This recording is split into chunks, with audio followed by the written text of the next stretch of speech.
Most people see a crowded room and see opportunity. You see a data breach. While others are feeding off the energy, you are literally vibrating from sensory overload. It's not a personality quirk. It's not shyness. It's a biological mutation, a specific neural architecture that 80% of the world simply does not possess. Today, we stop calling it a social preference. We're going into the hardware.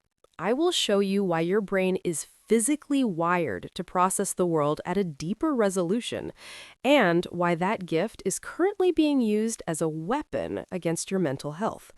By the end of this, you'll stop trying to fix your personality and start optimizing your biology.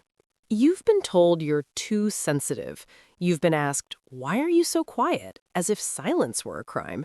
You watch extroverts move through life like they have an infinite battery, while you feel depleted by a simple grocery run or a 30-minute meeting. You've spent years wondering if you're just lesser because you can't handle the noise. You aren't weak. You are just high definition. The data is in the blood flow. Researchers found that introverts have higher blood flow in the frontal lobes, the area responsible for internal processing, problem solving, and planning, while the extrovert's brain follows the dopamine pathway, chasing external rewards. Your brain follows the acetylcholine pathway. You don't crave the hit, you crave the calm. You have a 1 in 5 mutation called sensory processing sensitivity. Your nervous system doesn't just hear the music, it analyzes the frequency. It doesn't just see the person, it reads the micro-expression. You aren't being dramatic, you are just processing more data than the room can provide. Think of two computers. One is a basic laptop meant for browsing. The other is a high-end workstation meant for 4K video rendering. Put them both in a hot room with 10 tabs open. The laptop is fine. The workstation? Its fans start spinning. It gets hot. It might even shut down to protect the hardware. Society looks at the workstation and says, "Why are you so fragile?" But it's not fragile. It's just doing more complex work. When you feel done after 2 hours of socializing, your fans are just spinning. You are protecting the processor.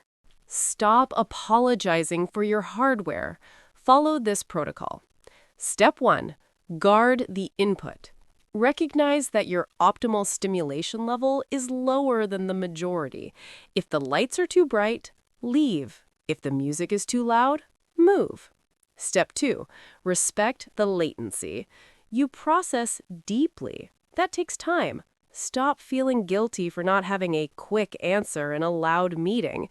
Your brain is rendering a higher quality response. Step 3. Schedule the defrag. Solitude isn't a luxury, it's maintenance. Without it, your system crashes into introvert burnout. We live in an extrovert economy, a world that profits from your visibility and punishes your stillness. But remember, a bridge doesn't get much attention, but it holds everything together. You are the deep encoders of the human species. You see the patterns they miss. You feel the emotions they ignore. Your need for space isn't a sign of brokenness. It's the price of depth. You are a workstation in a world of tablets. Own the power of your 1 in 5 brain. But there is a dark side to this mutation. When this deep processing meets a childhood of too much, it creates a specific type of adult.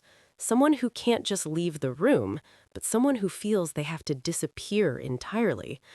To understand the extreme version of this, the psychology of those who go completely off the grid, click the video on your screen right now. Let's look at why some people stop sharing their lives entirely.